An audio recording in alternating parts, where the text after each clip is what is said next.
pour moi c'est normal. Le président de la République moom moo yor cëggal guyam il nomme au poste civique et militaire donc su fekkente ne am na koo xamante ne jël na ko ci benn poste un poste aussi stratégique que la direction de la santé ñu nemmeeku ci yenn jafe-jafe yii ba sax ñi nga xamante ni ñoom ñooy les acteurs de la santé di yëglu au-delà de yëglu bi sax am na yu bari yu nga xamante ni fii lañ doon toog naan ministère de la santé moom kenn xamul ci lan la nekk ak yi ni mel ak boole ko coowal kii tuuti couche yi nga xamante ni moom moo amoon yu bari yu nga xamante ni gis nañ ni daal lu ministère de la santé performance bi mu waroon a am amu ko taxawaay bi mu waroon amu ko et on se demandait sax est-ce que le ministre en question est un acteur de la santé parce que secteur santé bi bëri na lu nga xamante ni sooxe na fa da ngay dajee koo xamante ni c'est un acteur de la santé sax mais daf lay expliquer li nga xamante ni moom la personnel non seulement personnel bi di dund mais ministère bi li mu nga xamante ni moom lay dund wutee ak ministères yi fi jaar ministres yi fi jaar yëpp ñi nga xamante ni noonu la santé daan doxe donc bu fekkente ne tey xëy na ñu gis ne performance boobu ñu bëggoon ci direction de la santé amul ben il est normal et naturel que mu teggi ko indi fa keneen comme fa indi nag moom mooy loolu mooy wax ji parce que tey su fekkonte ne dañ ko fa teggi teg fa beneen un homme politique boo xamante ni bon il est dans le secteur de la santé te du doxal tamit bon ce sera benn teggi kii pour tekkale rek mais un médecin militaire quand même moi je ne connais pas le parcours du nouveau médecin militaire xawma ko mais je crois que ils ont une bonne réputation surtout. Oui, surtout. À l'exemple de l'hôpital principal de Dakar, de l'HMO, de Ouakam, vraiment. Oui. Boo feebaree sax booy dem hôpital dañ naan la est-ce que doo dem hôpital militaire. Ouais. Donc ñooñu. Camp Thiaroye entre autres. Oui, donc ñooñu pour man secteur yooyu noonu bu ñu leen fa tegee aussi dinañ li nga xamante ni bëggoon nañ ko ci direction de la santé war nañ ko fa mën a am. beneen bi ñeneen ñi ñu ngi koy xoolee ci beneen angle. ñeneen ñi ñu ngi koy xoolee ci beneen angle beneen bi ñu koy xoolee mooy li nga xamante ni moom moo jëm ci wàllum politique le gars en question était le médecin personnel de Ousmane Sonko ou bien de Pastef en tout cas c'était quelqu'un de très très très proche de Ousmane Sonko et affaire yu bari yu nga xamante ni ci wàllum wér-gu-yaram Ousmane Sonko moom moo ko yoroon donc suñ ko fa teggee certainement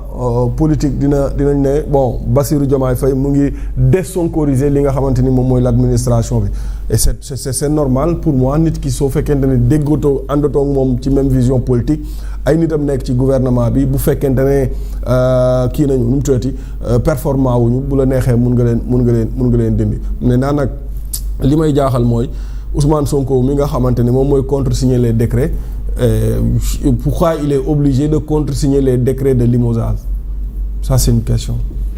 dafa bañ a contresigner bi. Non, pourquoi il est obligé de contresigner les décrets de limogeage? C'est une question ou une. C'est une question. Ok. day bañ a contresigner yeneen décret. Samba Ndiaye mais ku ñu dàq danaan du ko contresigner. Ah si day contresigner. loolu non day bañ dàq yi moo gën a ñàkk favorable à la contre-signature que yeneen yi wala xool loolu. Non. dana la expliquer kon. dama ne dàq yi moom day contresigner sans problème. Ok il contresigne. léegi nag Ousmane Sonko moo teree Samba Ndiaye daaw ba ren xëyul Samba Ndiaye ko fa remplacer Moustapha Fall Thié ma nga fa quelqu'un de l'APR ma nga fa li tax Samba Ndiaye xëyul Ousmane Sonko nee na du contresigner décret léegi ñàkk contresigner décret boobu indiwu ko ci décret yi nga xamante ni moom mooy décret de limogeage yi donc léegi nag man bon je pose cette question là pourquoi Ousmane Sonko di contresigner décret dàq ay yi dàq itam ñi koy défendre ñi ko jege ba pare di bañ a contresigner yeneen décret donc loolu mooy sama problème. Alors Mamadou lii est-ce que amul leneen lu mu wundu parce qu'il faut dire que ki ñu dàq nii nag ci ministère de la santé du n'importe qui ndax wax nañu ne moo nekkoon médecin personnel bu Ousmane Sonko moo ko daan bindal visite médicale yi ci jamonoy guerre bi est-ce que lii nekkul di confirmer encore une fois relation Ousmane ak Diomaye ñagas-ñagas yi ci nekk. oui loolu benn angle la ci jàngat buñ ci mën a def ci mbirum politique ci entre les deux hommes parce que le monsieur ñëpp xamoon nañ ne benn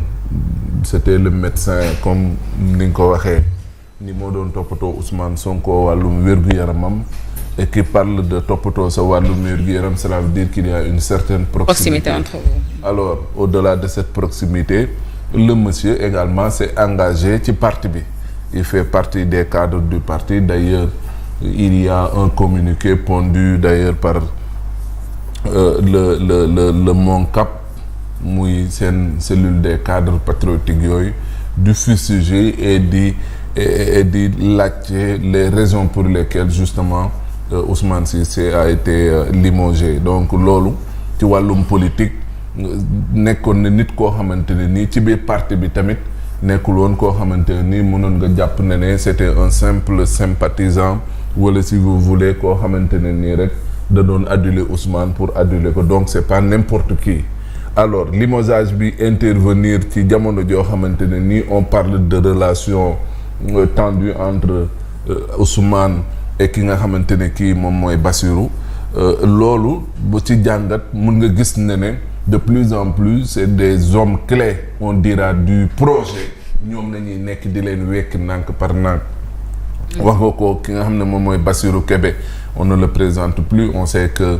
c'est un membre actif koo xamante ne kii ci cadre parti bi la bokk. Beneen deuxième cadre tey ñu waddal ko mu di Ousmane Cissé. Donc loolu day wan ne de plus en plus Diomaye mi ngi ut ay nit yoo xamante ne ni véritablement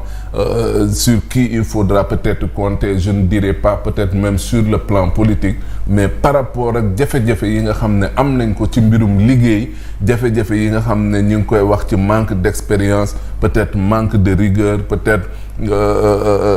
taxawaay bi nga xam ne war nañ ko war a mën a def pour réew mi mën a dox ci mbir boo jël bu ne ci fànn boo jël bu ne ci réew mi. Donc jàpp naa ne Bassirou de plus en plus il est conscient de cela et que il voudrait peut-être